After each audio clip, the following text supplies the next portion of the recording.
ஓத வினையகலும் ஓங்கு புகழ் பெருகும் காதற்பொருள் அனைத்தும் கைகூடும் சீத பனிக்கோட்டு மால்வரை மேல் பாரத போர் தீட்டும் தனிக்கோட்டு வாரணத்தின் தாள்.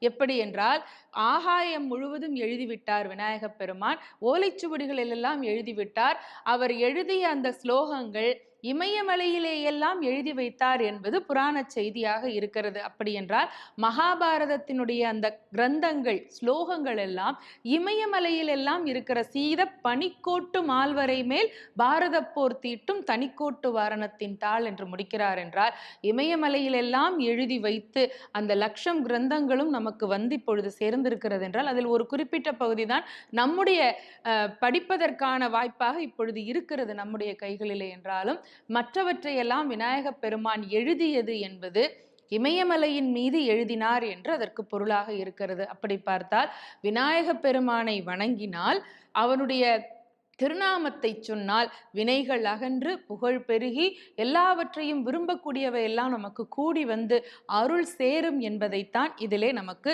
பொருளாக சொல்லுகிறார் வில்லிபுத்தூரார்.